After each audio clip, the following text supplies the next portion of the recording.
Una de ellas es el edema de pulmón asociado a la altitud, ¿ya? Que por lo general son de etiología no cardiogénica que se va a dar por un vasoespasmo pulmonar asociado a la altitud. Recuerden que nosotros tenemos dentro de la composición del gas, en el medio ambiente vamos a tener diferentes gases, pero los más predominantes en un 78% es el nitrógeno, 20,93% hasta 21 redondeándolo, el oxígeno, el argón en 0,94%, el dióxido de carbono en 0,03% y otros gases lo componen un 0,01%. ¿Por qué es importante entender esto? Porque de los gases presentes en el medio ambiente, es el oxígeno y el dióxido de carbono los que van a lograr difundir a través de la membrana alveolar capilar, pero no así los otros gases como el nitrógeno.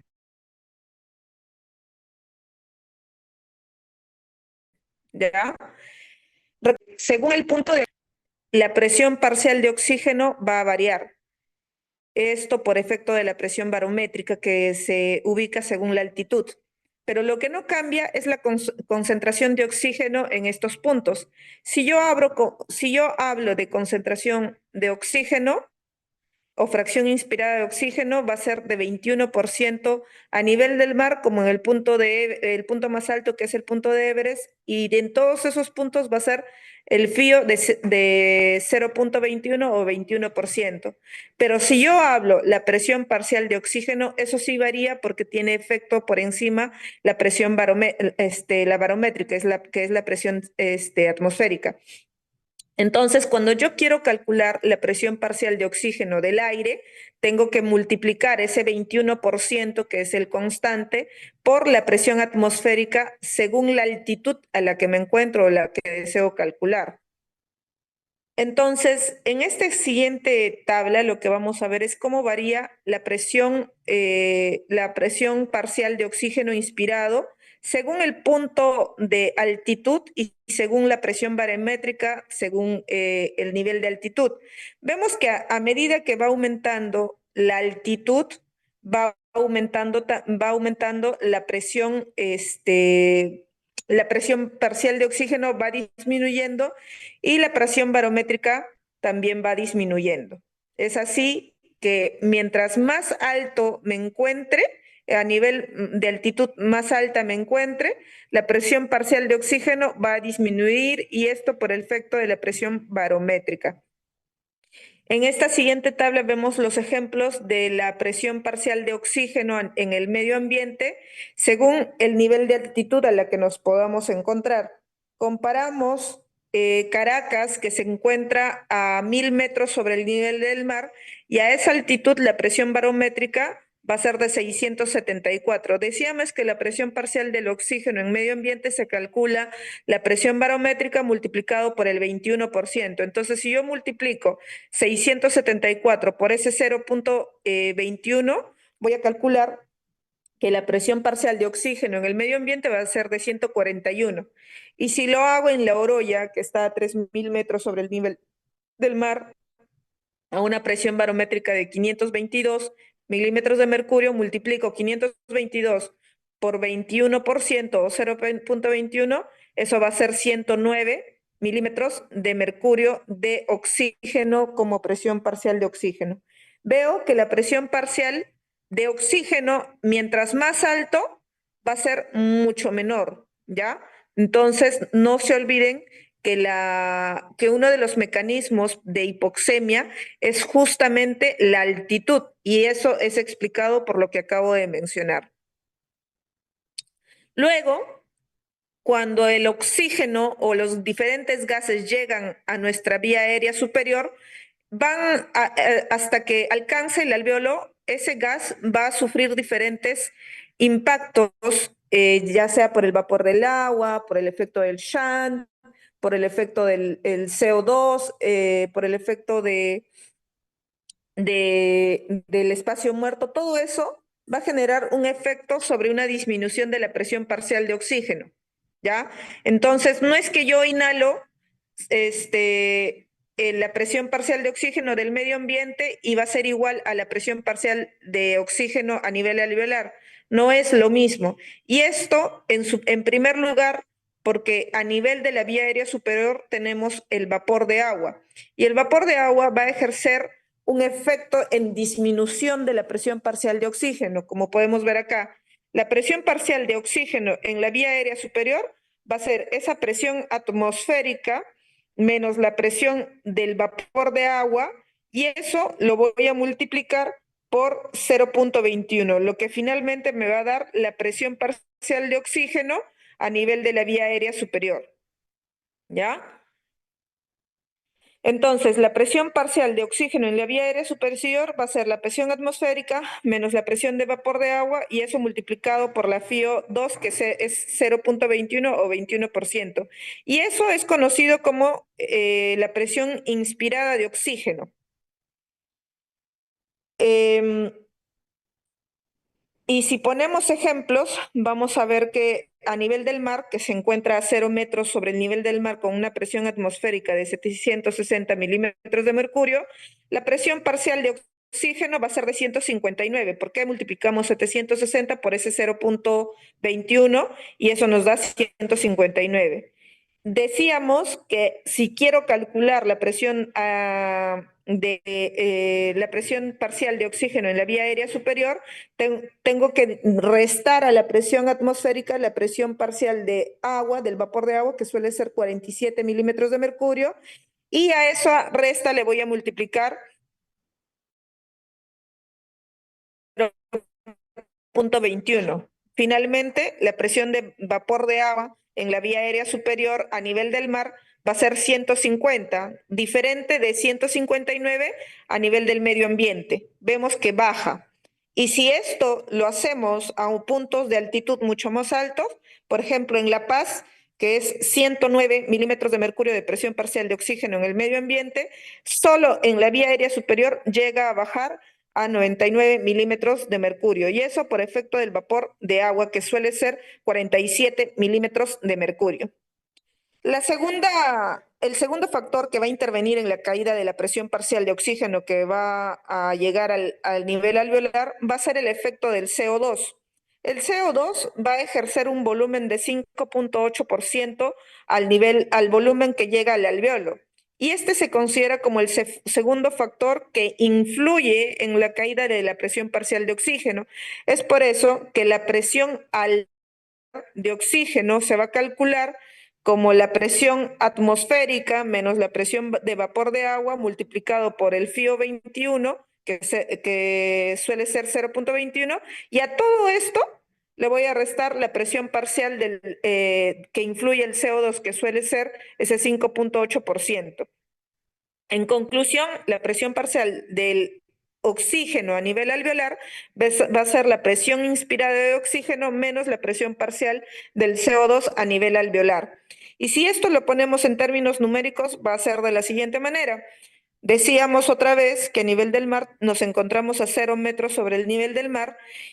A ese nivel vamos a encontrarnos con 760 milímetros de mercurio de presión de los gases, tanto de oxígeno, nitrógeno y vapor de agua. Y a todo esto le voy a multiplicar por ese 5,8% que tiene de efecto de porcentaje del CO2.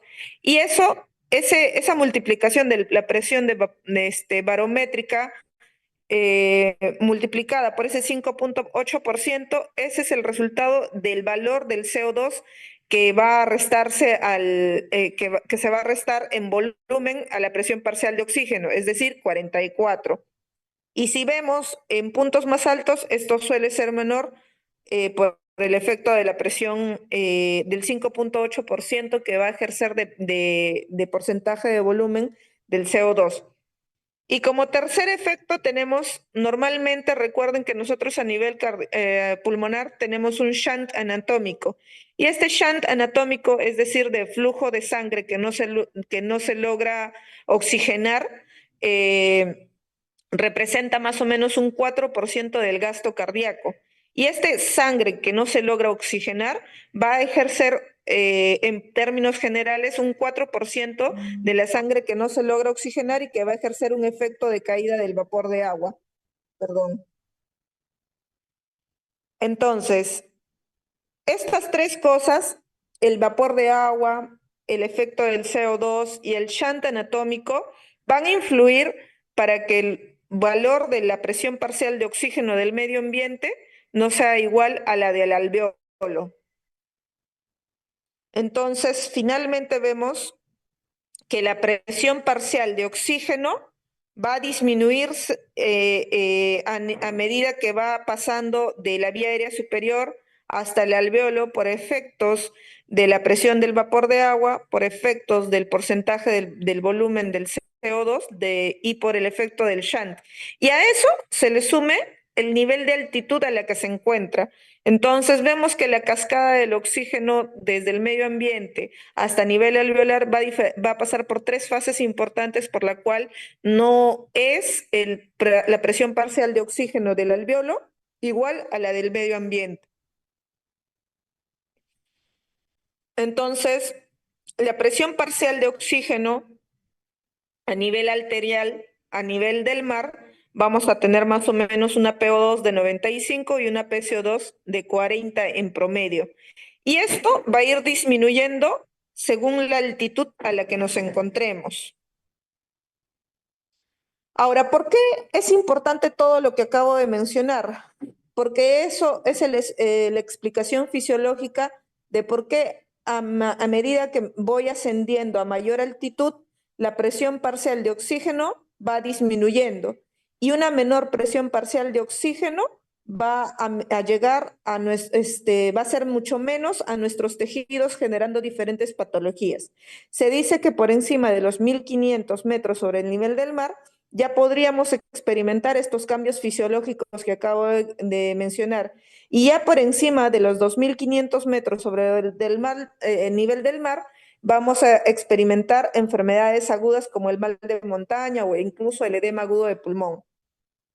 Antes de hablar del edema de pulmón agudo asociado a la altitud, hay que recordar el famoso mal de montaña aguda, que es el famoso soroche.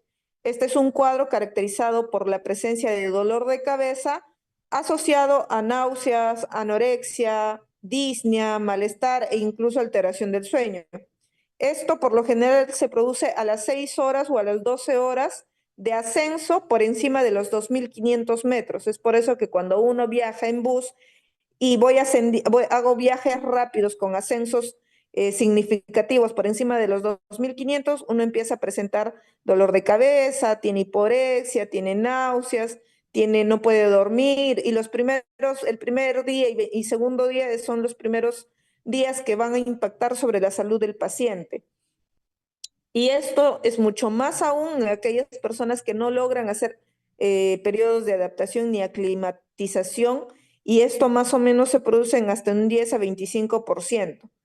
Y definitivamente los pacientes que ascienden más rápido, es decir, ascienden a altitudes muy altas, en poco tiempo van a tener mucho más riesgo de desarrollar este cuadro, y más aún si ya tengo historia previa de cuadros semejantes.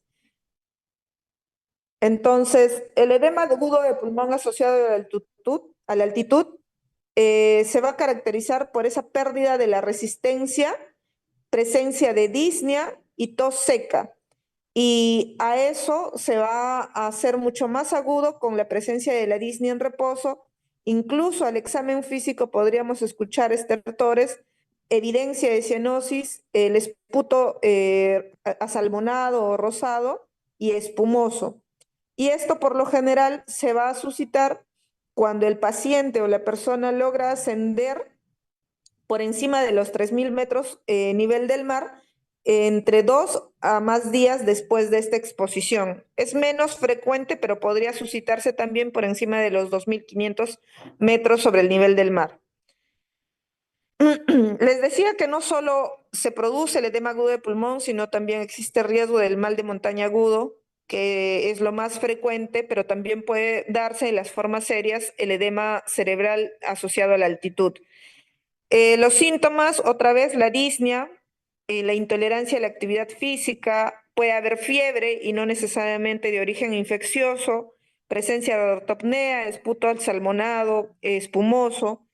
Clínicamente voy a ver a un paciente taquipneico con desaturación, presencia de fiebre, presencia de estertores, puede haber signos de edema cerebral asociado a la altitud, no necesariamente concomitante, pero puede verse y eso va a agravar la situación del paciente. Y como tal, hay que hacer diagnósticos diferenciales de este cuadro, más aún si existe un cuadro febril. Hay que descartar definitivamente neumonías adquiridas en la comunidad u otros procesos infecciosos. También al darse esto, pues súbitamente también hay que descartar el tromboembolismo pulmonar o síndrome de hiperventilación, entre otros. Otra vez, los principales factores de riesgo para que este cuadro se produzca es un ascenso rápido a una altitud por encima de los 2.500 metros sobre el nivel del mar a 3.000 metros sobre el nivel del mar. La incidencia va a ser más o menos de 0.2% si yo en 4 días asciendo hasta 4.500 metros. Y va aumentando si voy ascendiendo a mucho más altitud, por ejemplo, hasta un 2%, si asciendo en 7 días hasta 5.500 metros sobre el nivel del mar. Pero esto puede aumentar sustancialmente hasta un 6% o hasta un 15% si asciendo por encima de los 5.500 metros sobre el nivel del mar en 1 a 2 días. Vemos que la velocidad de ascenso y la altitud que logre ascender, mientras más alto, peor va a ser el cuadro o mayor el riesgo de presentación de este cuadro, ¿sí? Y más aún si este paciente ya tiene la historia personal de haber presentado cuadros semejantes en viajes previos y ascensos significativos. Paciente en el que no se diagnostica este cuadro puede ser mortal hasta en un 50%, y esto, como les decía, no porque haya un problema cardiogénico, sino que el edema se da básicamente por la vasoconstricción hipóxica exagerada por la altitud. Esta vasoconstricción de la vasculatura pulmonar va a generar un incremento de la presión de la arteria pulmonar y esto va a generar una fuga a nivel de la membrana alveolo-capilar. Todo el contenido inflamatorio va a pasar de la vasculatura al nivel alveolar, generando igual pase de glóbulos rojos, entre otros, y esto va a conllevar pues a cuadros que el paciente expectore un esputo espumoso, hemoptoico, incluso puede llegar a hemorragia, entre otros. Entonces, una vez más, recordar que las características y las condiciones de altitud nos va a conllevar a una menor aporte de oxígeno por una menor presión parcial de oxígeno, con la consecuente influencia de la cascada de la caída del oxígeno a nivel corporal de manera fisiológica. Va a disminuir la humedad a puntos mucho más altos, conllevando a cuadros de deshidratación más aún en estos pacientes ya afectados, la menor temperatura, cuadros de hipotermia y la exposición mayor a rayos ultravioletas a generar cuadros de queratitis. Esta tablita de acá es la tablita resumen que explica fisiológicamente por qué el paciente empieza a experimentar los cambios o la sintomatología que acabo de mencionar. Una vez más, recuerden que la presión barométrica va disminuyendo a más altitud, por ende la presión inspirada de oxígeno y por ende la presión parcial de oxígeno a nivel alveolar va cayendo, y por último la presión que llega a alcanzar de oxígeno a nivel arterial es mucho menor. Esta caída de la presión parcial de oxígeno a nivel arterial y a nivel alveolar va a generar que se produzca como respuesta compensatoria una vasoconstricción de la vasculatura de las arterias pulmonares. Esta vasoconstricción hipóxica va a conllevar a un incremento de las presiones de la arteria pulmonar, generando todo lo que mencioné.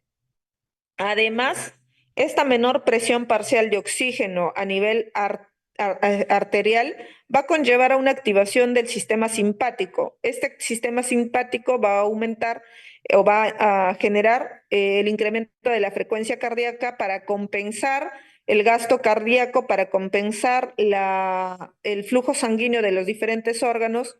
Va a aumentar el gasto cardíaco, o sea, va a aumentar el trabajo cardíaco para generar una mayor fracción de eyección y de esta manera el gasto cardíaco, y va a aumentar la presión arterial para aumentar la precarga en los pacientes y de esta manera compensar esta menor presión parcial de oxígeno a nivel arterial. ¿Qué más? Nosotros tenemos a nivel de periférico diferentes quimiorreceptores que van a incrementar ante esta menor presión parcial de oxígeno arterial, lo que va a conllevar a una respuesta ventilatoria mayor para compensar esta menor presión parcial de oxígeno a nivel arterial, generando así pues una hiperventilación en el paciente y el cuadro de hiperventilación va a hacer que barra el nivel de CO2 generando un cuadro de alcalosis respiratoria. Estos quimiorreceptores también van a hacer que se active el cuadro de diuresis y natriuresis, disminuyendo así el volumen del plasma, el volumen plasmático, y esto estimule la concentración de la hemoglobina. Asimismo, a nivel renal, al haber menos oxigenación, se va a activar el sistema para la producción de mayor eritropoyetina y esto va a estimular la mayor producción de hemoglobina, generando así la mayor concentración de la misma. Y por último, va a aumentar en forma compensatoria el factor de crecimiento endotelial vascular. Esto para generar más neovasculatura a través de la angiogénesis para que permita una mayor permeabilidad vascular. Todo esto en respuesta a la menor presión parcial de oxígeno a nivel arterial como medida compensatoria. A medida que uno va ascendiendo, a los minutos, de manera fisiológica para compensar esta caída de oxígeno en los diferentes tejidos, nuestro cuerpo lo que va a hacer es aumentar la presión arterial pulmonar, va a aumentar la frecuencia respiratoria y la frecuencia cardíaca para poder compensar este déficit de oxígeno. Eso va a ocurrir a los minutos de habernos expuesto a altitudes significativas. Eso es conocido como el fenómeno de acomodación. Pero si esto persiste y no hay, el paciente se sigue exponiendo a ascensos abruptos y rápidos, en los días nuestro cuerpo va a tratar de aclimatarse. Esto va a seguir todavía la frecuencia cardíaca un poco alta, la frecuencia respiratoria también, va a aumentar aún más la presión de la arteria pulmonar, pero va a empezar a haber una mayor concentración de eritropoyetina para tratar de generar mayor hemoglobina y va a empezar a incrementar significativamente los niveles de hemoglobina. Y ya a las semanas, estos fenómenos de respuesta rápida desaparecen porque ya nuestro cuerpo de manera crónica, que es a las semanas, empieza a generar el fenómeno de adaptación en donde vamos a encontrar mayores niveles de hemoglobina, va a aumentar la presión de la arteria pulmonar y la frecuencia respiratoria se va a mantener estable para poder compensar el déficit de oxígeno. Entonces, una exposición a grandes altitudes va a generar un estado hipóxico hipovárico, generando pues diferentes complicaciones como el mal de montaña agudo y las formas más serias como el edema cerebral y el edema pulmonar asociado a la altitud. Entonces, existen factores de riesgo que pueden contribuir a la generación de este cuadro. Entre los más importantes, la forma de prevenir es que el paciente logre hacer ascensos en días prolongados y que no sea pues por encima de los 250 metros sobre el nivel del mar por día. Pero si este paciente hace ascensos por encima de los 2.500 metros, rápidos de hasta 500 metros por día, esto puede generar un riesgo bajo de que se produzca este edema. Pero si el ascenso es por encima de los 3.000 metros y más de 500 metros por día, el riesgo es moderado y el riesgo es mucho mayor si asciende más de 500 metros por día a altitudes por encima de los 4.000 metros sobre el nivel del mar, aun si no conocemos si este paciente tiene historia de este cuadro previamente o no. ¿Cómo lo podemos prevenir? Definitivamente uno de los pilares para prevenir estos cuadros serios y mortales es el ascenso lento. Yo debo pedirle que el paciente, si está pensando hacer viajes a zonas geográficas muy altas, tengo que pedirle que haga ascensos escalonados y lentos. un promedio de ascenso de 300 a 500 metros por día de ascenso por encima de los 2.500 a 3.000 metros sobre el nivel del mar. Y esto debe tener un día de descanso y esto debe ser cada 3, 4 días. De esta manera el paciente puede prevenir y puede generar la adaptación del cuerpo para evitar las respuestas fisiológicas abruptas frente a la exposición de niveles de altitud elevadas, ¿no? Ahora también puedo usar medicamentos para prevenir. De primera línea tenemos los calcioantagonistas de acción, de liberación lenta, como el nifedipino de primera línea de 30 miligramos, y esto lo damos cada 12 horas por día. Si es que no tengo a la mano, también puedo hacer como segunda línea los inhibidores de la fosfodiesterasa 5, como el tadalafil a 10 miligramos cada 12 horas por día, o en su defecto, como medida extrema, el uso de dexametasona. Y en tercera línea, podríamos, no está tan sustentado, pero podríamos indicar el uso de salmeterol inhalado, que es un corticoide, perdón, un beta 2 agonista de acción prolongada, que es el salmeterol de 125 microgramos cada 12 horas por día, aunque no se ha visto que esto pueda generar tantos efectos preventivos como el nifedipino.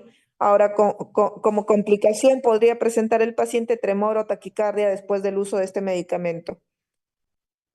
Como tratamiento, definitivamente, así como la prevención era el ascenso lento a niveles de altitud relativas y aceptables para un ascenso lento, dentro del tratamiento el principal pilar va a ser el descenso lo más pronto posible de ese paciente que yo haya identificado que esté presentando un edema agudo de pulmón asociado a la altitud.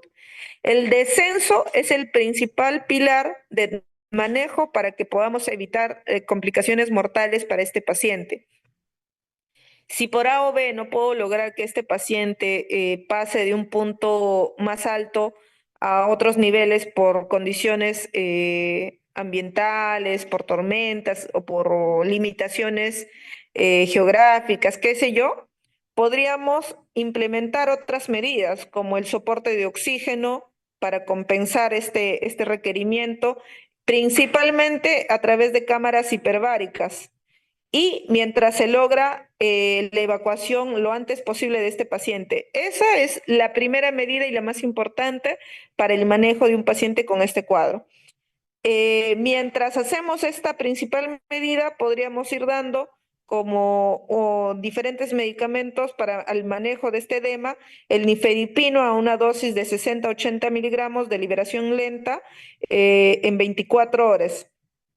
Esto hasta que logremos el descenso del paciente a niveles de altitud que pueda compensar el cuadro. Eso como una recomendación grave, recomendación 1C.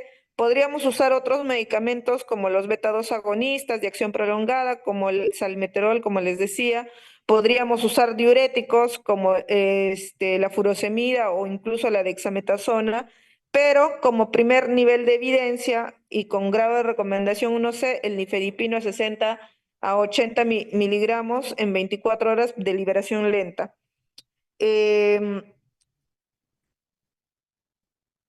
Esto mientras se logre el descenso. Se dice que la pronta recuperación vas a verlo mientras más rápido logres bajar a ese paciente a menores niveles de altitud. ¿Dudas, preguntas, doctores? Esta tablita de acá es la tabla de resumen de por qué el paciente empieza a presentar toda la clínica que acabo de comentar y explica de por qué el rápido ascenso va a generar las complicaciones y los síntomas y por qué este cuadro puede llegar a ser mortal en estos pacientes. Recuerden una vez más que si no identifico a este paciente con un edema agudo de pulmón, 50% de estos pacientes pueden llegar a fallecer. La fiebre, que puede presentarse como parte de la presentación clínica, es uno de los factores confusores. y suele pues hacer que se retarde el descenso del paciente, porque dice, ah, no, está con una neumonía, no, está con una bronquitis, y le dan pues antibióticos y ven que no va mejorando, al contrario, va empeorando, pese al soporte oxigenatorio que le puedas dar en ese paciente, si una imagenología, pues vas a evidenciar edema agudo de pulmón, es las famosas alas de mariposa a nivel periliar. Entonces, es importante que ustedes logren identificar, más aún teniendo, y es lo que menos se pregunta cada vez que tenemos pacientes a grandes alturas y vienen con un cuadro, pues, de desaturación, fiebre, tos con esputo hemoptoico.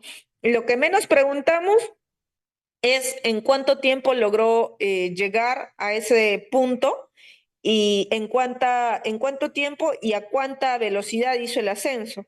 Y muchos de ellos incluso llegan y de pronto quieren hacer otras actividades físicas, actividades propias de la zona, y de pronto pues empieza a hacer fiebre o empieza a presentar mayor desaturación, la cefalea persistente. Todo eso va a hacer que se complique el cuadro, y si no tenemos un poquito de la noción de querer averiguar sobre esta enfermedad, pues el paciente puede morir. Nosotros vivimos en una geografía bastante accidentada, con bastantes niveles de altitud, con bastantes actividades como alpinismo, y tenemos pacientes extranjeros que vienen a hacer ese tipo de actividades. Entonces, si uno está trabajando en Huaraz, si está trabajando en Cusco, es mucho más posible que veamos ese tipo de patologías, y no hay que olvidarnos de la posibilidad, aunque por descarte tenemos que tenerlo en cuenta. ¿Sí? ¿Dudas, preguntas, doctores? Todo claro, doctora. Ok, voy a pasar las diapositivas con la delegada. ¿Sí, doctores? Está bien, Sí, doctora. doctora. Listo, Gracias. hasta luego.